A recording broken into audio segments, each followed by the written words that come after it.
Let me start by saying that plenty of people have looked at the Gettysburg Address and seen classical Greek overtones, and those are unquestionably there. Gary Wills famously drew attention very actively to this.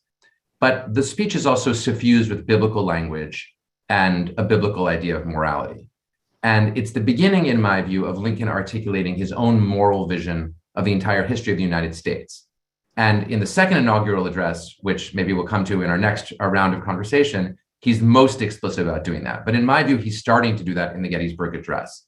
And the 7 is self-consciously biblicizing, it's biblical. And to Americans in the 19th century, almost all of whom were Protestants, biblical language meant general morality. 19th century Americans believed that morality was derivative of the Bible. They were, as I say, heavily Protestant, and Protestants thought that you should read the Bible, and through the Bible, you would get access directly to morality.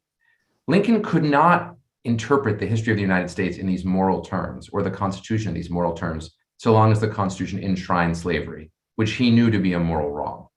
So up until the Emancipation Proclamation, he was committed to the Constitution under the rule of law principles that Diana was talking about, but that meant he was committed to a compromise that included a compromise with immorality. And that put him in a contradictory situation. After emancipation, he was now able to describe the Constitution as fundamentally moral. So when he said that that our country was not only conceived in liberty, but dedicated to the proposition that all men are created equal, he could not have said that about the Constitution until he broke the Constitution, because the Constitution wasn't dedicated to that proposition, because the Constitution enshrined slavery. Once emancipation was an established fact by Lincoln, he could reconceptualize the country in these terms. And this is where the new birth of freedom part comes in. And I've talked about this with Peter Bogger, who I think is in the audience, who was one of the earlier readers of my book. New birth is a very resonant phrase for 19th century American Protestant Christians, all of whom I think would have recognized immediately the idea of new birth in Christ. Now, I'm not arguing here that Lincoln was making a consciously Christian argument. What I'm saying is he was drawing upon the common thread of Protestant moral thought, which was derivative of Christian ideas, to express a new idea.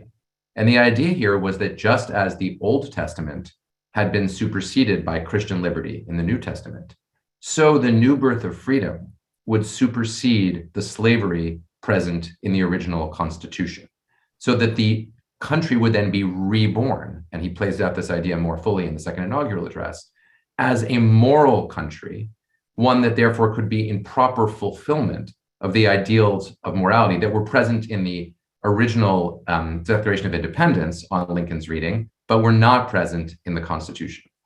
So that, I think, is the explanation for why Lincoln was able to use this kind of religious language, both in the Gettysburg Address and ultimately in the second inaugural. It's because he was freed up to do so by emancipation, which ended the immoral qualities of the constitutional compromise and opened the possibility of a moral accounting. And of course, that was very appropriate at a funeral, what was, after all, in a way, a commemorative funeral oration for people who had died. And eventually, in the second inaugural, Lincoln would give specific sacral meaning to the deaths of the people who had died fighting in the Civil War.